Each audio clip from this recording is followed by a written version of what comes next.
Juntos sí podemos. Es un esfuerzo de la comunidad Monseñor Romero de Usulután para crear comunidades de familias con niños y niñas con discapacidad.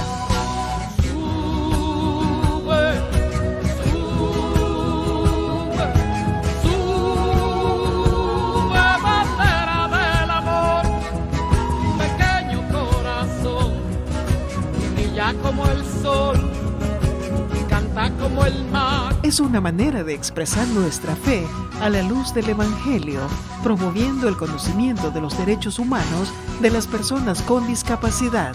Es transmitido todas las semanas con el patrocinio de esta estación para acompañar la lucha por la inclusión social de las personas con discapacidad, con todos y todas. Juntos sí podemos.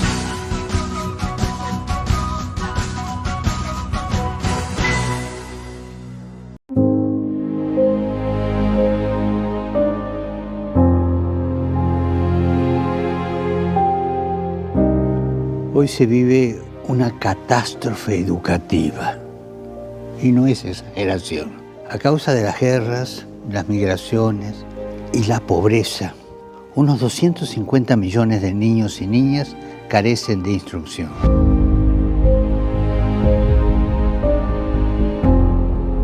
Todos los niños y los jóvenes tienen derecho a ir a la escuela, sin importar su situación migratoria.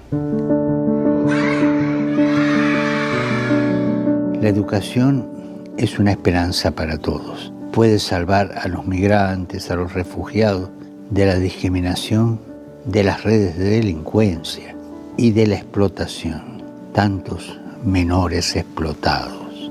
Y ayudarlos a integrarse en las comunidades que los están acogiendo. La educación nos abre puertas a un futuro mejor. Y así los migrantes y refugiados pueden contribuir a la sociedad, ya sea en su nuevo país o en su país de origen, si deciden regresar. Y no olvidemos nunca que quien acoge al forastero acoge a Jesucristo.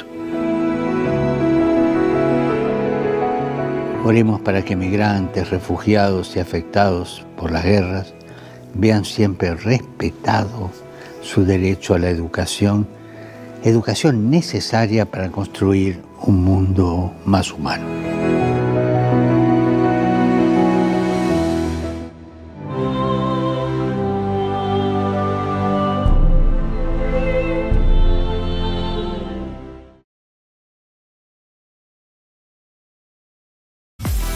Ya regresamos con más. Juntos sí podemos.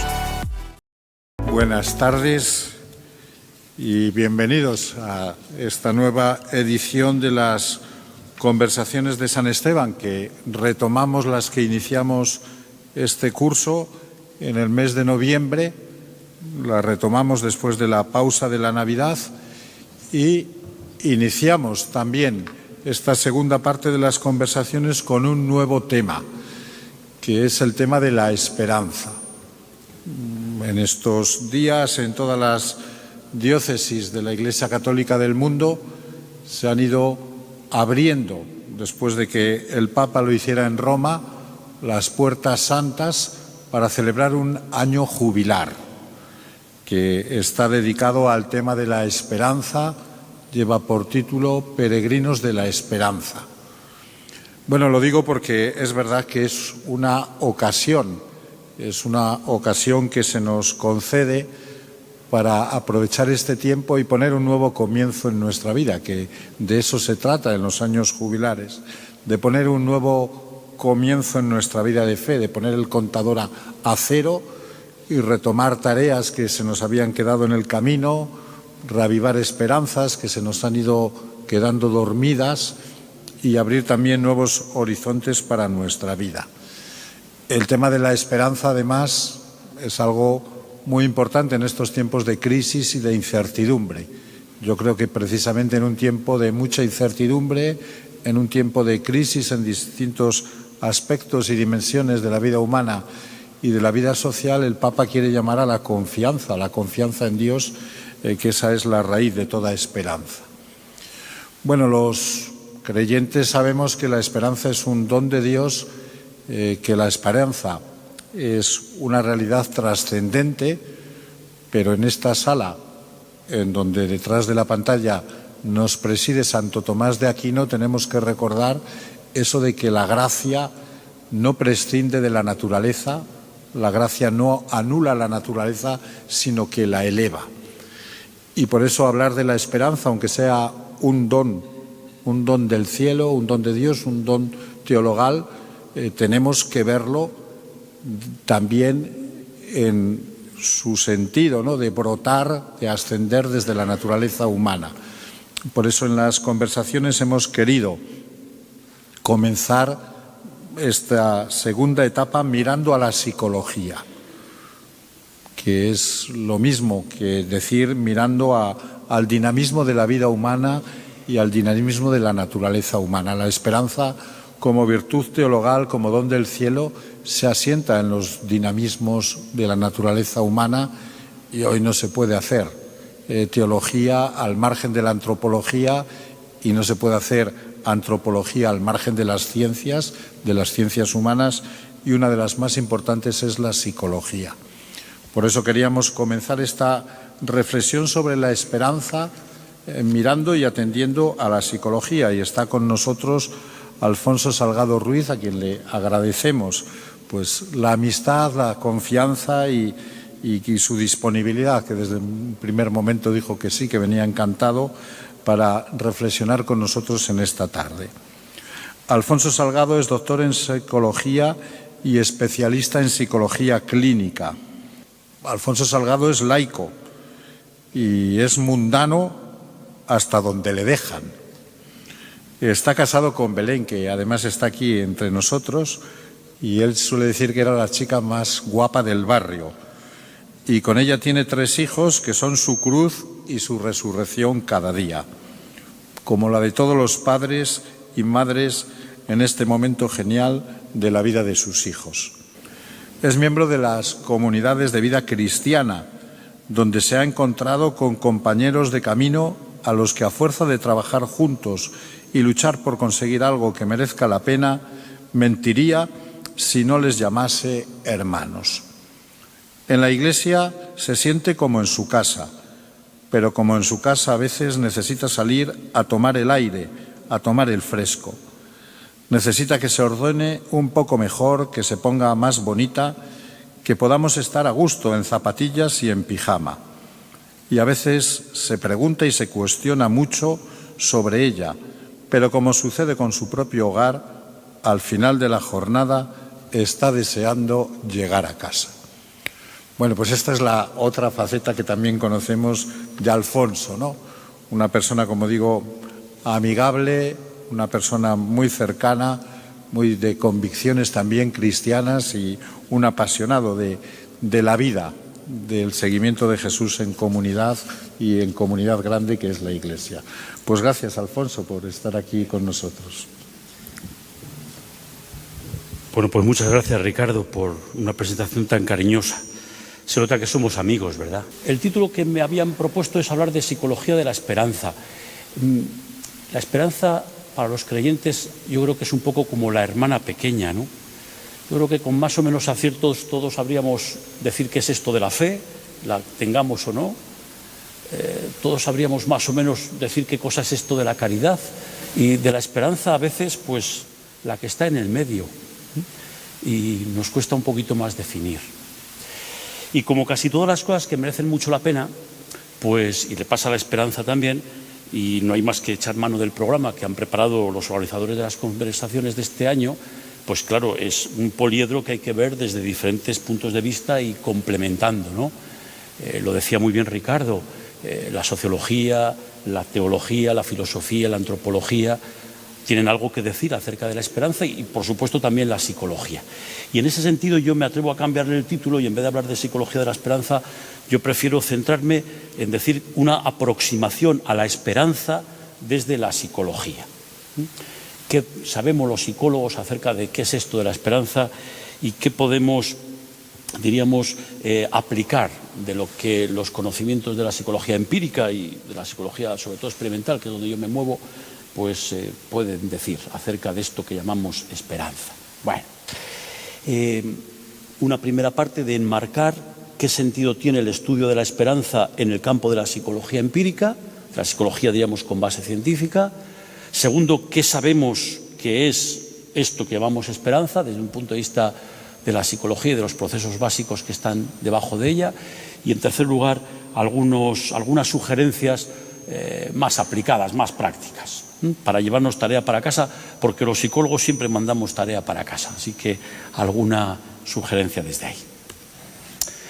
Esa línea de color verde que aparece ahí en el medio marcaría un poco la línea en el horizonte que separa, vamos a decirlo muy coloquialmente, lo que funciona de lo que no, lo que está bien de lo que está mal, la salud de la enfermedad, si queremos decirlo así, ¿no?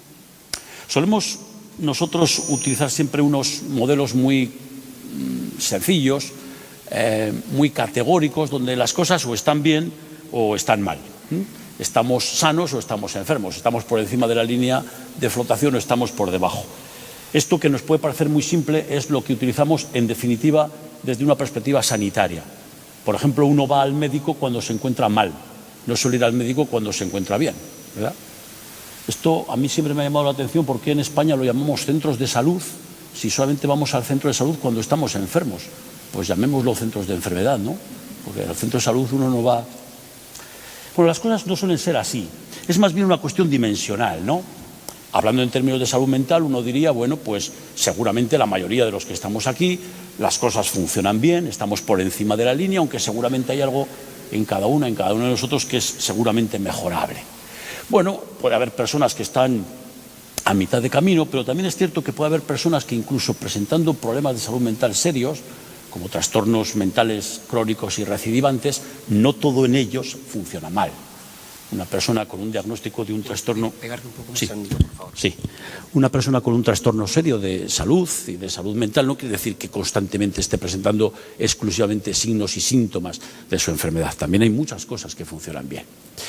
Pero lo importante para la psicología, y desde ahí es de donde yo les querría compartir, es sobre todo cuáles son los procesos, cuáles son los mecanismos, las variables, el recorrido por el cual una persona, como podemos ser tú y yo, entran en juego una serie de factores por los cuales podríamos, diríamos, perder la salud, ¿verdad?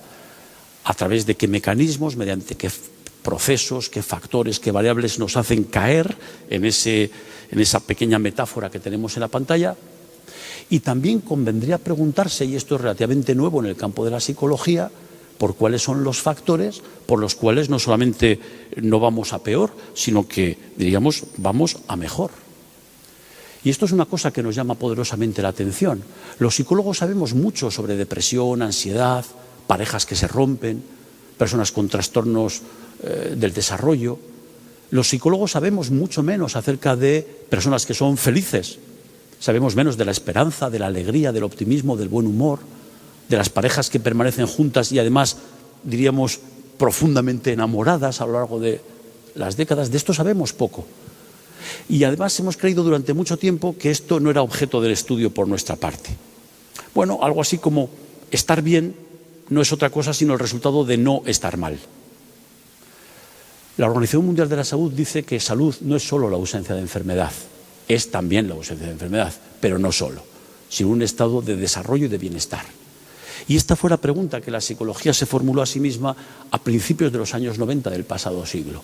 ¿Qué sabemos acerca de los procesos que nos hacen no solamente más resistentes, sino que nos hacen crecer, que nos hacen tener unos niveles de desarrollo, diríamos, mejores? Hay, por tanto, en la historia de la psicología un cierto desequilibrio. Ha habido mucho volumen de estudio y hoy creo que conocemos, también es cierto que es lo que más urge conocer, ¿no?, acerca de las cosas que funcionan mal y todo lo que tendría que ver con eso que podríamos llamar en términos sencillos bienestar psicológico era algo sobre lo que sabíamos bastante menos. Y además teníamos bastante poco interés en saber, ciertamente. De un tiempo a esta parte hemos intentado equilibrar, de manera que seguimos conociendo acerca de los procesos que nos hacen enfermar, pero hemos empezado a conocer ya con seriedad aquellos aspectos que nos hacen mantenernos y crecer. ¿Qué sabemos acerca del disfrute, del crecimiento, del bienestar, del sentido de la vida, ¿qué sabemos acerca de la esperanza? Pongo el ejemplo de un investigador de origen polaco, aunque él está afincado en Estados Unidos, James Pawelski, que dice, en el fondo, de lo que se trata es de conocer cuáles son nuestros superpoderes. Y él utiliza la siguiente metáfora. Los superhéroes son estos señores, estas señoras de ficción, ¿verdad?, de nuestros cómics, de nuestras películas, que tienen poderes llamativos, ¿no? Son capaces de volar, tienen una fuerza enorme, no sé, ven a través de las paredes, lanzan rayos láser. Y dice James Pawelski, todos los superhéroes tienen una capa, todos los superhéroes vuelan, diríamos, ¿verdad? Nosotros hemos sabido mucho acerca de la capa roja, dice él. He puesto la imagen de Superman, que es un superhéroe conocido por muchas cosas, pero sobre todo por su capa roja, ¿verdad? ¿Qué es la capa roja? La capa roja es la de los superpoderes que tenemos los humanos para resolver nuestros problemas. Superman es un superhéroe que intenta defender a su ciudad de los malvados que quieren acabar con ella, que la quieren dominar, ¿verdad? Entonces Superman usa sus superpoderes para defendernos de los malos. Y esto está bien. Conocer la capa roja y utilizar los recursos de la capa roja es muy necesario. Pero, dice James Pawelski, quizás nos faltaría conocer algo acerca de los superpoderes de la capa verde.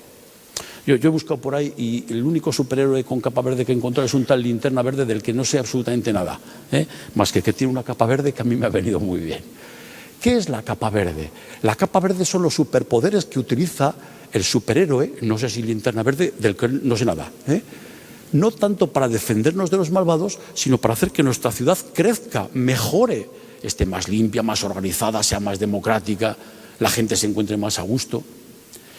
De lo que se trata no es de despreciar la capa roja, que es tremendamente necesaria, sino de no poner el foco solo en la capa roja, sino buscar también cuáles son los elementos de la capa verde.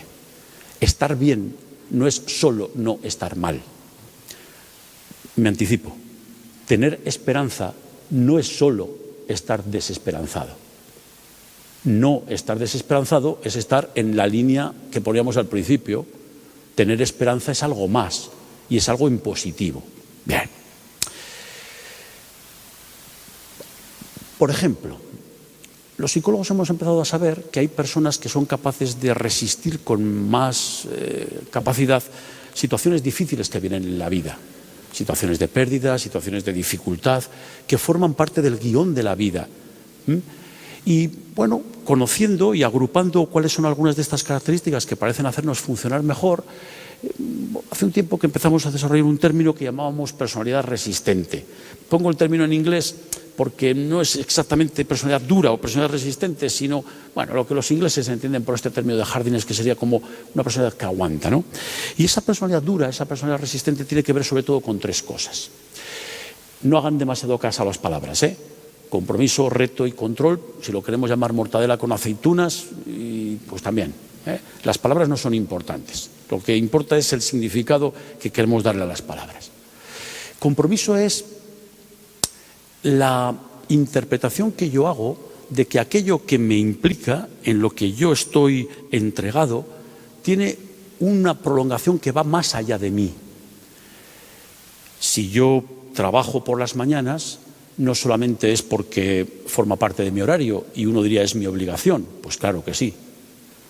Alguien podría ir un poco más allá y yo podría decir, hombre, pues yo trabajo porque entre otras cosas eso es lo que le asegura el pan a mis hijos. Claro, a final de mes, ¿verdad? Yo tengo un salario gracias a mi trabajo. Pero alguien podría decir, bueno, pero es que con mi trabajo no solamente gano el pan de mis hijos y cumplo con mis obligaciones de cada día, sino que yo contribuyo a hacer de mi ciudad, mi empresa, mi lugar de trabajo, mi universidad en mi caso, el convento de San Esteban, algo que vaya a mejor. Algo, diríamos, en lo que me trasciende y que trasciende mi propia actividad. Llamamos compromiso precisamente a esto, a darle un sentido a lo que hago que va más allá de la propia actividad que estoy realizando. El otro elemento que contribuye es el elemento de reto, y el reto sería algo así como entender que en la vida va a haber cambios y que los cambios que anticipo para mi futuro no son siempre y necesariamente todos una pérdida. Pongo un ejemplo. Mis hijos ya son mayores, la pequeña abandonó nuestra casa en septiembre este año, ¿verdad? Esto a mí, que soy tan familiar, pues claro que me supone una pérdida. Me encantaría tener a mis niños todo el día conmigo en mi casa, ¿verdad? Claro que supone un cambio, pero ese cambio no solo es la pérdida de lo que ya no va a volver, sino que también cabe la posibilidad de nuevas experiencias, nuevas relaciones. Ahora vienen a casa ellos con los pegados que decimos en nuestra familia, ¿verdad? En el futuro no solamente va a haber situaciones difíciles, que también, y pérdidas, que también las va a haber. También puede caber la posibilidad de que haya nuevas experiencias, nuevos encuentros. Eso es lo que llamaríamos reto. Y control es la idea de que yo tengo un cierto grado de influencia sobre las cosas que me pasan. Yo no tengo una capacidad absoluta de controlar todo lo que me suceda, pero sí tengo cierta capacidad de hacer que las cosas pasen, o de que algunas cosas pasen. La idea de control es la idea de que yo tengo influencia sobre las cosas que me pasan. Tener capacidad de trascender la propia actividad, eso que venimos a llamar compromiso, anticipar que en el futuro no me esperan solo cosas negativas, sino que también me esperan cosas buenas. Y la idea de que tengo grado de control sobre algunas de las cosas que me pasan parecen hacernos especialmente resistentes a situaciones difíciles en la vida. Pero eso no deja de ser entender recursos que las personas tenemos para manejar situaciones difíciles. Uno diría, estos tres elementos forman parte de esa capa roja que podemos utilizar para afrontar las situaciones difíciles. ¿De qué va la capa verde? ¿Qué sería una persona positiva, llamémosla así? ¿Qué sería una persona que está por encima, muy por encima de esa línea de flotación? Bueno, por una parte, esto que acabamos de decir, la capacidad de resistencia, control, compromiso, reto. Una persona que tiene unos altos grados de optimismo. El optimismo es un sesgo de interpretación. Pensar que en el futuro las cosas van a ir bien es una cosa tan equivocada como pensar que en el futuro las cosas van a ir mal. Tener cierta tendencia, sesgo utilizo, y esta palabra voy a volver con ella dentro de poco, a interpretar las cosas en su clave positiva es una forma de ver la realidad tan equivocada, insisto, como pensar que todo lo que hay está mal. Pero parecería que este sesgo de interpretación y este sesgo de memoria y este sesgo de atención resultan especialmente beneficiosos. Un compañero mío de la Universidad Complutense siempre dice que el optimismo es inteligente ser optimista. Otro componente que parece hacer que la gente alcance niveles altos de bienestar es lo que venimos a llamar el flujo. Flujo es una palabra que no sabemos muy bien traducir al castellano, y sería algo así como que yo me fundo con aquello que estoy haciendo. Es lo que nos pasa a ti y a mí cuando estamos realizando una actividad que nos gusta, que tiene sentido para nosotros, que parece que nos engancha. Algunos de nosotros diríamos que tiene algo que ver con lo que nosotros llamaríamos nuestra vocación, y parece que el tiempo pasa volando, ¿verdad? Miro el reloj y digo, Dios mío, si llevo 2 horas con esto, ¿no? Se me ha pasado como si fuese un santiamén. Me he fundido con aquello que estoy haciendo. Todo fluye. Cuando en cambio tenemos que hacer algo que nos cuesta tanto, ¿verdad?, al que no le damos mucho sentido, que está muy lejos de nuestros intereses, jolín, los minutos pasan como horas. Y por último hay un elemento importante también, y es lo que nosotros llamamos en psicología la elevación.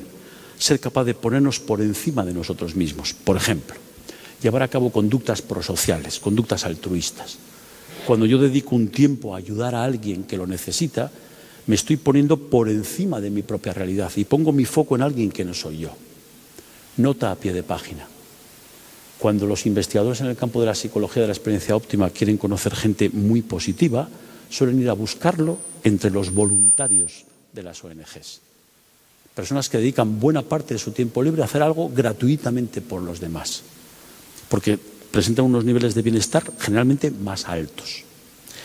Resistencia, optimismo, flujo y elevación parecen elementos que contribuyen a que las personas tengan unos niveles más altos de bienestar.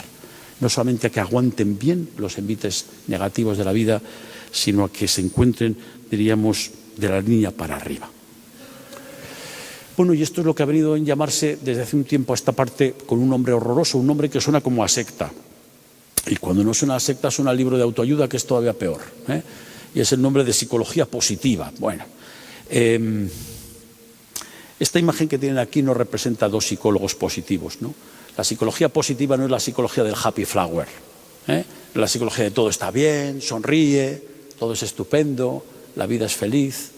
No, la psicología positiva no es lo que representan estos 2 cómicos que ahí están haciendo pues una patochada, diríamos, ¿verdad? La psicología positiva es el estudio científico de las experiencias positivas. ¿Qué sabemos acerca de la alegría, del optimismo, del buen humor, de la esperanza, de las relaciones sociales que funcionan muy bien? ¿Qué sabemos acerca del bienestar? ¿Qué sabemos acerca de la salud y de la salud mental? El estudio científico de las fortalezas, de las virtudes, esto nos permite de alguna manera una visión mucho más amplia, mucho más complementaria, sin dejar de estudiar aquello que funciona mal y los factores que nos hacen perder la salud. Empezamos a estudiar también aquellos factores que nos permiten crecer.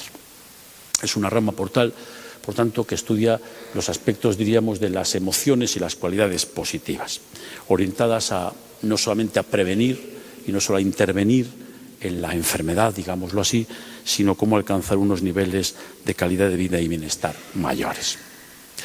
Y curiosamente, del estudio de qué nos hace mejorar, hemos podido también encontrar que la aplicación de estas técnicas de intervención, por ejemplo en el campo de la terapia, que se pueden aplicar a personas que presentan serios problemas de salud mental, pues también resultan un recurso especialmente eficaz.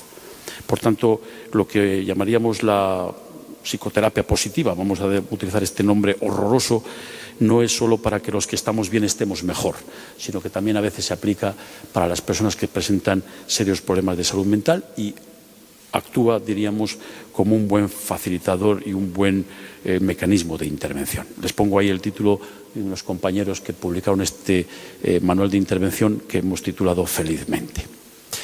Es, por tanto, un campo que proviene necesariamente de la investigación. Yo no sé hablar de estas cosas si debajo no hay números, si no hay, diríamos, cierto rigor, y de la parte de lo que es el estudio de los procesos psicológicos que participan en estos factores positivos, pues han ido surgiendo, diríamos, diferentes niveles de investigación, de publicación, congresos nacionales e internacionales, programas de doctorado, etcétera.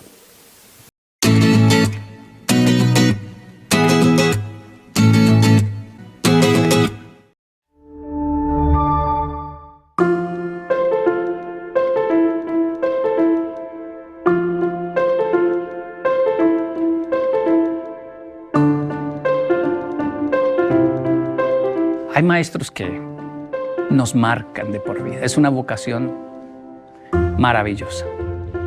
Llegué a Japón con 10 años y llego a un país donde no entiendo y no me entienden. Y los otros niños, algunos llegaron a ser crueles conmigo, como el bullying de Kenji, que Kenji no entiende nada. Mándenlo para el salón 8. Hachikumi, salón 8. Me paré en la puerta del salón 8 a mirar y decir, sí, aquí es donde me envían siempre que no entiendo algo. Y cuando miro hay una maestra con 7 alumnos, la mayoría con síndrome de Down. Era el salón de los niños especiales. Estaban jugando con plastilina y la maestra me habló por mi nombre. Kenji-kun, no, ¿qué hace ahí? Entre. Dijo una palabra que me enganchó. Tetsudate, ayúdeme. Yo entendía muy bien la palabra ayuden, porque el maestro le decía a todos, ayuden a Kenji, ayuden a Kenji. Kenji, tetsudate, ayuden a Kenji, lleven a Kenji, traigan a Kenji. No entendía nada. Y ahora la maestra dice, tetsudate, ayúdeme. Pero yo, ¿para qué sirvo en Japón? No sirvo para nada, no entiendo. ¿En qué le puedo ayudar?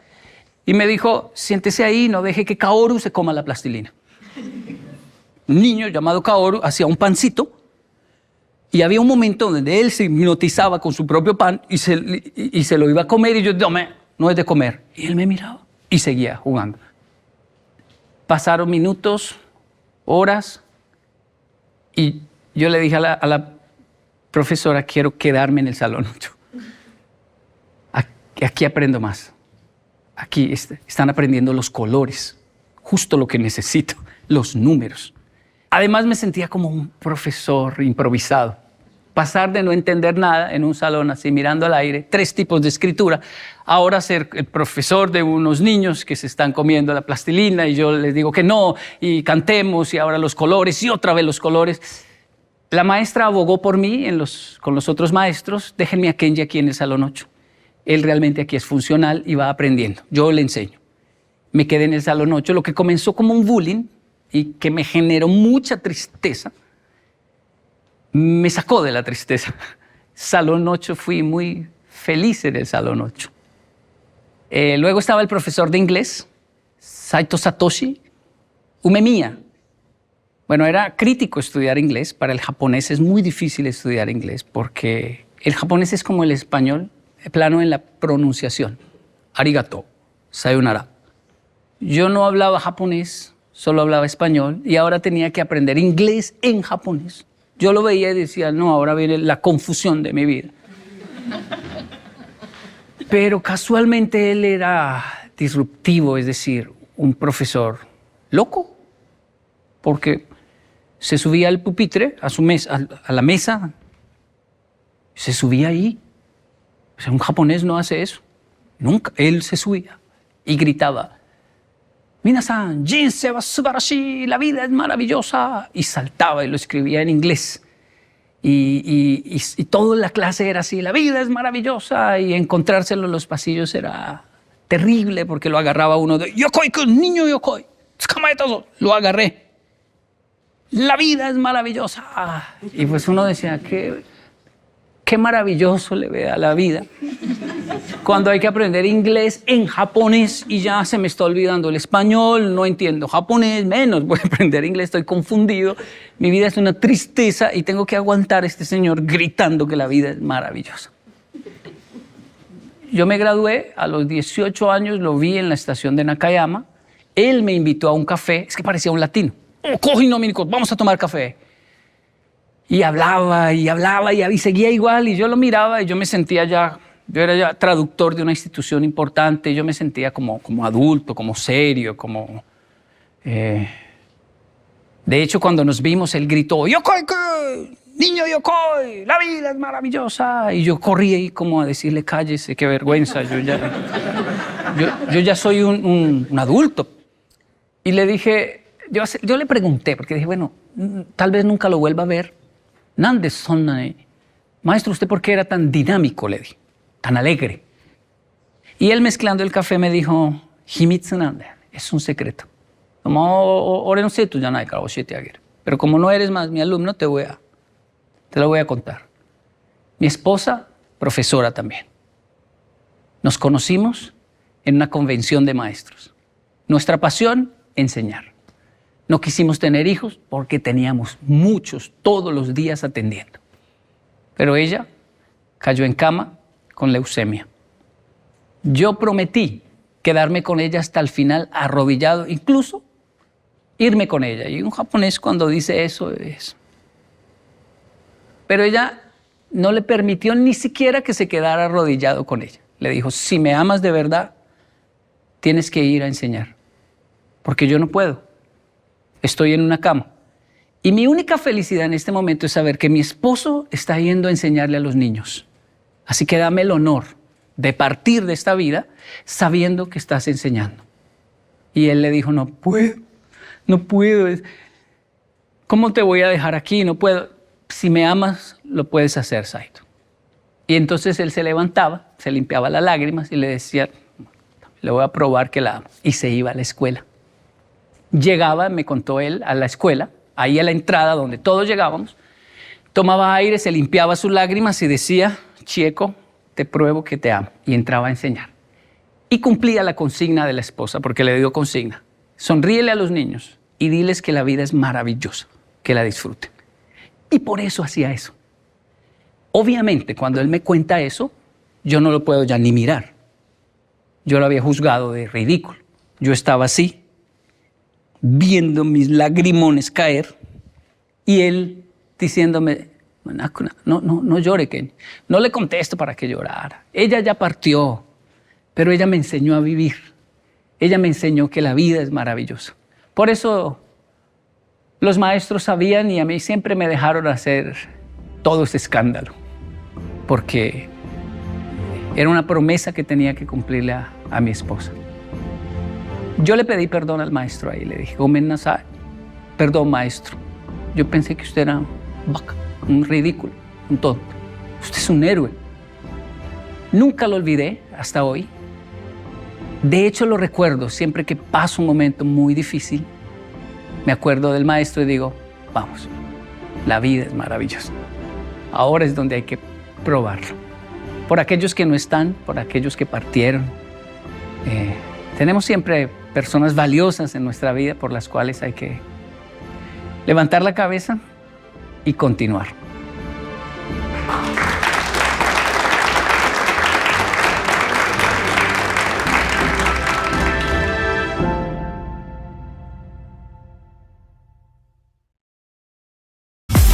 Continuamos con más. Juntos sí podemos.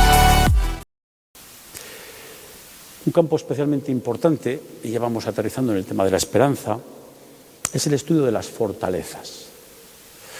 Las fortalezas serían no solo aquello en lo que tú eres buena, en lo que tú eres bueno, lo que se te da bien, sino aquello que dándosete bien, cuando lo pones en funcionamiento, experimentas niveles altos de bienestar. Por ejemplo, a mí no se me da del todo mal algunas cuestiones de tipo burocrático, por eso me eligen decano.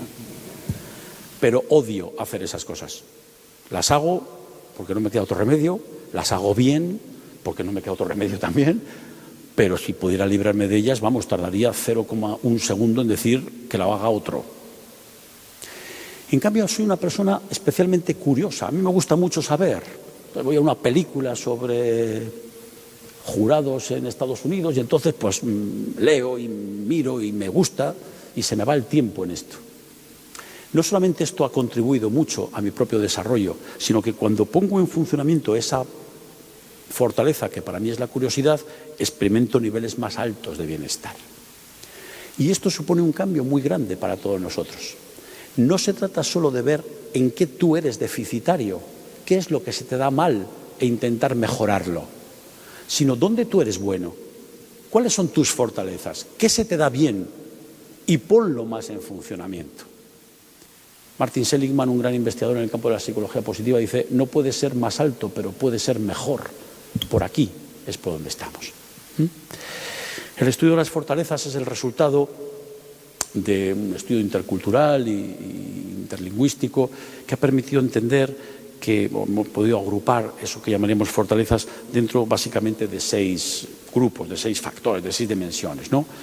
Serían las capas verdes, que es lo que tú y yo podemos poner en funcionamiento y que nos hace experimentar unos niveles más altos de bienestar. A lo mejor tus fortalezas son de tipo cognitivo, en lo que hemos venido a llamar sabiduría y conocimiento, ¿no? Curiosidad, el amor por el saber, la perspectiva, la creatividad. O a lo mejor tus fortalezas tienen que ver con, más bien son fortalezas emocionales, ¿no? Que implican, diríamos, la consecución de metas importantes, ¿no? El coraje, la valentía, la integridad, la vitalidad, ¿no? La pasión por las cosas. O a lo mejor tus fortalezas tienen que ver con las relaciones con otros, lo que llamaríamos humanidad, ¿no? La inteligencia emocional. Mi mujer es una persona con una gran inteligencia emocional. Enseguida se da cuenta de las cosas que pasan, ¿no? Y a veces me dice, pero tú no te das cuenta, Alfonso. No me di cuenta, no me enteré de nada. Hombre, pues mira, hombre, fíjate. Capaz de analizar, de interpretar. O a lo mejor tus fortalezas tienen que ver con fortalezas de tipo cívico, ¿no? Lo que veníamos a llamar la justicia, el liderazgo. Eres una persona que se te da bien el liderar personas o grupos, el sentido de la justicia, la lealtad. O a lo mejor tiene que ver con las fortalezas de moderación, de autocontrol, ¿no? Una capacidad de modestia, de perdón, de estar siempre en el segundo lugar. O a lo mejor tus fortalezas tienen que ver con esto que hemos venido a llamar la trascendencia. La apreciación por la belleza, la gratitud. Nos podríamos tirar hasta el infinito hablando de la cantidad de investigación que hay y que pone la tremenda importancia que tiene el agradecimiento para el bienestar. La esperanza, ven que ya vamos aterrizando, el sentido del humor y, por supuesto, la espiritualidad en el sentido o bien religioso de la palabra o bien en el sentido filosófico de la palabra. Las que parecerían ser más determinantes dentro de los niveles más altos de bienestar, esto que hemos venido a llamar las 5 grandes, pues serían la vitalidad, el agradecimiento, la curiosidad, el amor y la esperanza. La esperanza entendida como una fortaleza, como un rasgo que tenemos todos, que poseemos todos, que podemos hacer crecer y que parecen contribuir enormemente a nuestro bienestar, a nuestra capacidad de resistencia y a nuestro nivel de desarrollo y crecimiento personal. Y recuerden que la esperanza la incluimos dentro de esa categoría. Esto es resultado de un proceso matemático y tampoco me complico mucho, que tendría que ver con esa dimensión que llamaríamos trascendencia. Esperanza, optimismo, proyección hacia el futuro, que no significan necesariamente lo mismo, aunque forman parte de la misma familia.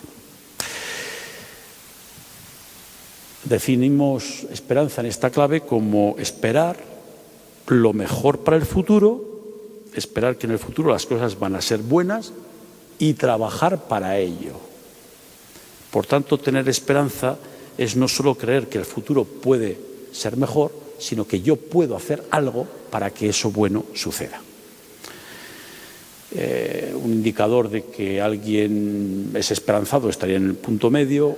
Nos podemos ir hacia un extremo y entonces uno podría caer en ser un cierto incauto, un cierto iluso, o el otro extremo pues sería la persona pesimista, ¿no? La que cree que en el futuro todo va a ir mal, o aquella persona que cree que en lo bueno que le pueda deparar el futuro pues dependerá de factores ajenos a su voluntad, totalmente ajenos a su voluntad.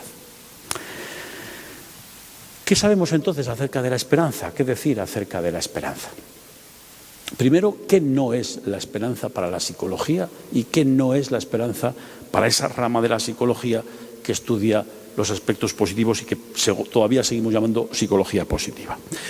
Lo primero es que la esperanza no es el deseo subjetivo con poderes mágicos, ¿verdad? Esas experiencias que a veces escuchamos de tú desea algo y a base de desearlo lo conseguirás. Yo llevo deseando volver a tener el pelo que tuve, ni les cuento, pues se ve que no lo deseo lo suficiente, ¿verdad? Persigue tus sueños. Bueno, eso está bien, pues eso, para una taza de desayuno o para una camiseta para el verano para un chaval de 15 años. Pero para la mayoría de los que estamos aquí sabemos que eso solo no basta.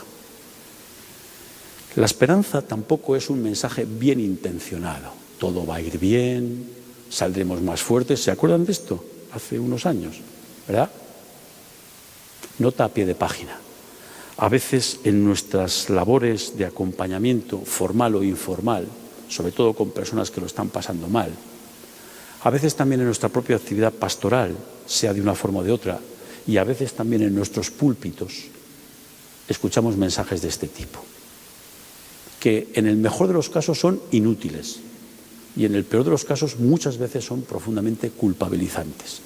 Daría la sensación de que si te van las cosas mal es porque no pones suficiente empeño en que te vaya bien. Y tampoco la esperanza es una visión optimista no informada, ¿no? Pensar que el futuro será mejor por pensarlo, bueno, pues está bien, como una manera de interpretar. Dice la RAE que la esperanza es el sentimiento que surge de ver como posible la realización de algo que se desea. Y estas tres palabras me parece que empiezan a definirlo mejor. Es posible algo que yo deseo, tengo que desearlo y es realizable, es decir, uno tiene que ponerse manos a la obra en ello. El lema de la campaña electoral del Partido Demócrata de hace unos años, el Yes We Can, sí podemos, debería ir desde aquí matizado o complementado con Yes We Will, sí queremos, y segundo, Yes We Know, sabemos cómo eso se consigue. Por tanto, no basta solo con desear, no basta solo con querer, no basta solo con pensar que se puede, sino sobre todo, Yes We Plan, sí, ¿qué plan hay para conseguir esto? ¿Cómo planificar para que las cosas sucedan o vayan en la línea de aumentar la probabilidad de que lo que queremos que suceda, suceda? Deseo, realmente quererlo, saber qué es lo que quieres, quererlo tú, no lo que quieren otros de ti o para ti, quererlo tú, planificar cómo alcanzarlo, cómo crear las mejores condiciones de posibilidad y, por supuesto, un elemento de motivación, de compromiso, de empeño en ello. Lo que en psicología positiva se ha venido a llamar el willpower, ¿no?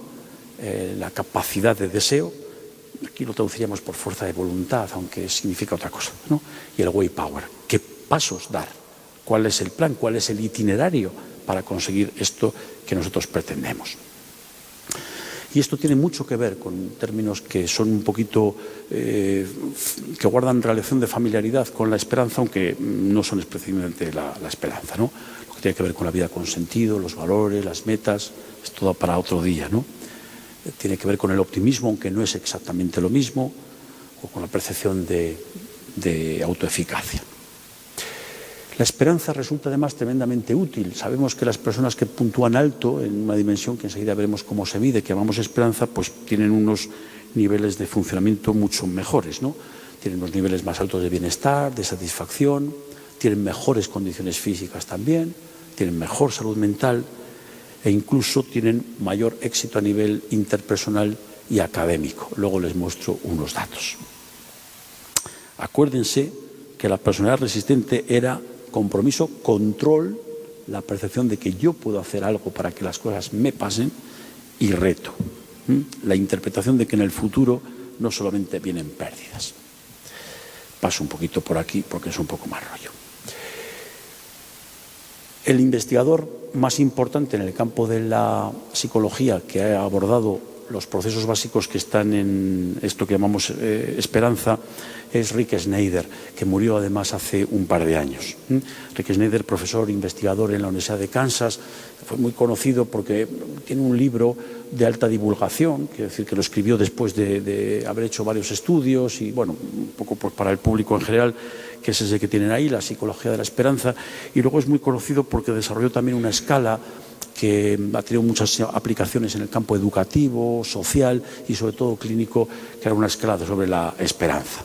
Él fue además el editor en jefe de una de las revistas, el Journal of Social and Clinical Psychology, que es una de las revistas de psicología más importantes, más antiguas también y de un índice de impacto mayor, y muy conocido por su famoso manual de la esperanza, ¿no? Donde él recopiló pues, toda una trayectoria de investigación especialmente importante. El modelo de esperanza para este autor, para Rick Snyder, y toda la corriente que se ha derivado de él, es entender que la esperanza sobre todo es un estado motivacional, es decir, algo que me dispone, que me mueve, que energiza mi comportamiento, y que es el resultado sobre todo de un término que es de difícil traducción, lo que llamamos agencia, que sería algo así como el empeño que pongo, la energía orientada a la consecución de metas. Yo, por ejemplo, quiero bajar peso y entonces me planteo como objetivo bajar 5 kilos y qué empeño voy a poner, ¿no? Qué medios voy a llevar a cabo y cómo voy a resistir las tentaciones del turrón navideño, que son altamente incompatibles con mi objetivo de bajar peso, por poner un ejemplo. Y lo que llamaríamos el pathways, las vías para conseguirlo, qué pasos poder dar y qué pasos alternativos. Y progresivamente él fue evolucionando en su definición hacia una definición bastante más cognitiva, más que motivacional. Al final, sobre todo, para él la esperanza tiene que ver con un proceso de pensamiento sobre mis propias metas, valorar, conocer, estimar, justificar lo que son los objetivos, cuáles son las vías para conseguirlas, el itinerario para conseguirlo y la manera o la motivación que tengo que tener para alcanzarlo. Y esto resulta después tremendamente práctico. Si yo quiero ser una persona con esperanza en cosas que para mí son importantes en la vida, tengo que saber por qué para mí ese objetivo es importante, qué valor tiene para mí, por qué yo quiero orientar mi vida hacia la consecución de ese objetivo, qué pasos poder ir dando, qué itinerario poder dar, y tercero, cómo manejarme y mantenerme en la consecución de un objetivo que seguramente es a largo plazo. Objetivos, por tanto, ¿qué es lo que deseo? ¿Qué pasos, qué método, qué plan, qué actividades poder llevar a cabo y cómo manejarme y cómo llevar a cabo ese plan? Objetivos que pueden ser positivos, bien de consecución inicial, bien de mantenimiento, bien de mejora. Siempre pongo un ejemplo, ¿no? ¿Qué hizo Alfonso para alcanzar el objetivo por primera vez? Que la chica más guapa del barrio me diga que sí. Una vez que ya me ha dicho que sí, claro, el objetivo es mantenerlo. ¿Cómo puedo mantener? Claro, que la semana que viene no me diga fue un placer que sin duda no merezco. E incluso puedo aumentar lo que ya se ha iniciado. Podemos plantearnos lo que después fue una vida en común de familia numerosa, hipoteca larguísima. O bien objetivos en clave negativa, por ejemplo, lo que tiene que ver con la salud. ¿Qué hacer para no contraer un problema? Yo tengo una edad, tengo unas cifras, tengo unos antecedentes familiares, ¿cómo puedo prevenir problemas cardiovasculares? ¿O cómo puedo retrasarlos? Y claro, esto no es una cosa lineal. Uno tiene que ser capaz también de plantear qué vamos a hacer cuando el plan inicial no se puede cumplir. ¿Qué vamos a hacer cuando surjan obstáculos, impedimentos? Algunos vienen de circunstancias externas a mí y otros vienen de mi propia mente. ¿Qué pasa cuando empiecen a aparecer pensamientos en mi cabeza sobre no vales, eres torpe, no merece la pena, mejor dedícate a otras cosas, ya te decía yo que las cosas no iban a salir bien? Eso que con cierta frecuencia en la consecución de objetivos que para mí son importantes aparecen sobre todo después de experiencias de fracaso. Ser capaz de pensar, por tanto, en planes alternativos que me permitan la consecución. ¿Qué es lo que quiero? ¿Cuáles son mis deseos? ¿Cuáles son mis objetivos? ¿Qué relación tiene con lo que para mí es importante? Y por tanto ser capaz de justificar no solo por qué estoy aquí, sino para qué estoy aquí, qué es lo que quiero y qué estoy determinado en conseguir. ¿Cómo poderlo hacer? ¿Cuál es la manera, el itinerario, los medios, los formos, el plan? ¿Y cómo puedo mantenerme en ello, sobre todo cuando las cosas sean difíciles? Este es un esquema muy rollete que para las clases viene muy bien en momentos de que la gente se queda dormida. Tiene sobre todo que ver con la experiencia anterior. ¿Qué experiencia tengo yo de control sobre mi propia vida? ¿Qué experiencia y qué interpretación tengo yo de las cosas que me pasan? Por eso no hay nada más exitoso que el éxito. Y por eso conviene que a la gente le aseguremos experiencias de control y experiencias de éxito sobre su propia vida, en pequeñas o en grandes cosas. Porque será la manera que tengamos de construir un modo de interpretar mi futuro como algo que es en parte controlable por mí. ¿Qué valor tienen para mí las cosas? ¿Qué planificar? ¿Cómo llevarlas a cabo? Y cómo manejar dos elementos que aparecen de vez en cuando. Uno, lo que llamamos los estresores, impedimentos, obstáculos, dificultades, fracasos. Y segundo, las sorpresas. A veces resulta que la consecución de un objetivo resulta mucho más rápido de lo que uno esperaba y se lleva una sorpresa muy alegre. Y otras veces es todo lo demás, ¿verdad? Todo lo contrario. Resulta que en la consecución de un cierto objetivo, sin venir a cuento, a veces pasa algo inesperado y sorprendente que me limita. Cuando comparamos las personas con alta y baja esperanza, hay dos factores sobre los que les quería yo llamar la atención. Y es que las personas con alta esperanza no solo tienen objetivos importantes y ambiciosos para su propia vida, sino que son objetivos específicos y realistas. Son capaces de concretar eso en cosas particulares. Un objetivo muy importante para mi vida, un sentido muy importante para mi vida, algo que para mí tiene mucho valor, es ser un buen padre, es ser un buen profesional, es ser un buen esposo. Muy bien, ¿eso en qué se concreta? ¿Tú serías capaz de poner metas concretas que te indiquen que vas por el buen camino, Alfonso? Porque decir que seas buen padre, ¿cómo puedo saber yo que voy alcanzando en todo o en parte eso que para mí lo es? Pues dedicar más tiempo a mis hijos, planificar mi agenda de manera que siempre haya un espacio para poder salir a jugar con ellos cuando son pequeños, de mil maneras, ¿verdad? Soy capaz de articular ese objetivo general, que además es esforzado, en objetivos realistas y concretos. ¿Y cómo potenciar la esperanza? Algunas sugerencias para terminar. Les pregunto, ¿no? Y les invito a que se pregunten, ¿cuándo te has sentido optimista? ¿Cuándo has tenido la sensación de que las cosas van a salir bien? Haz un ejercicio de memoria. ¿En qué ocasiones has temido lo peor y en cambio has conseguido que las cosas cambiasen y fuesen mejor?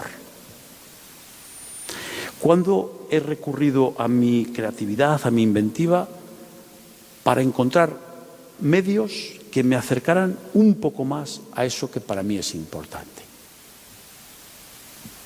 Más ideas. Escribe tu propio significado de esperanza. ¿Qué significa para ti la palabra esperanza? ¿Qué es la esperanza? Pedir ayuda. Los humanos somos animales sociales. Elabora planes. ¿Cómo te gustaría? De aquí a 1 año, a 2, a 10, ¿qué te gustaría que sucediera? Imagínatelo, visualízalo como si fuese una película. ¿Qué pasos deberías dar para llegar hasta ahí? ¿Qué parte de tu vida es controlable y cuál no lo es? Analiza. Involúcrate en acciones desinteresadas. Recuerda que el comportamiento prosocial y altruista es tremendamente beneficiario. Y practica hábitos de vida saludables, claro, que te permitan también tener un cierto grado de control sobre tu propia vida. Y algunos ejercicios más por si ayudan. Una, cultivar el optimismo. ¿Cómo sería tu futuro, en el futuro tu yo mejor posible? ¿Cómo te imaginas? Imagínate que dentro de 5 años, de 10 años, todo ha sucedido como tú deseas. Es un ejercicio de imaginación, ¿eh? Te has empeñado y has conseguido en un campo de tu vida eso que te propones. Imagínate que lo has conseguido. ¿Cómo será? ¿Y qué habrás tenido que hacer para que se consiga? Imagínalo y escríbelo. Haz el ejercicio de ponerlo en papel. Por tanto, la esperanza consiste en procesos que están debajo de ella, de la cual se pueden derivar algunas herramientas de intervención que nos puedan mejorar y que sin duda, igual que el optimismo es inteligente, la esperanza también lo es. Muchas gracias.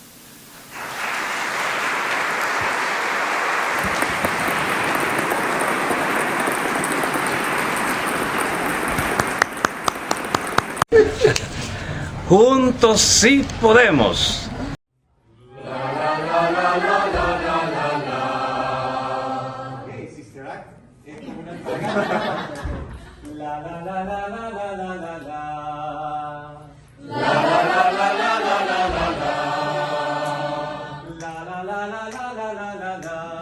Sueltos.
sí podemos. Es un esfuerzo de la comunidad Monseñor Romero de Usulután para crear comunidades de familias con niños y niñas con discapacidad.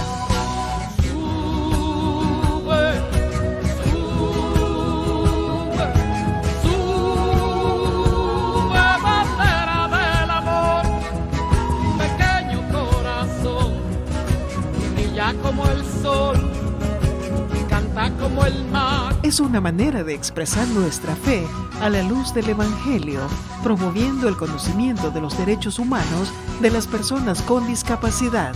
Es transmitido todas las semanas con el patrocinio de esta estación para acompañar la lucha por la inclusión social de las personas con discapacidad, con todos y todas.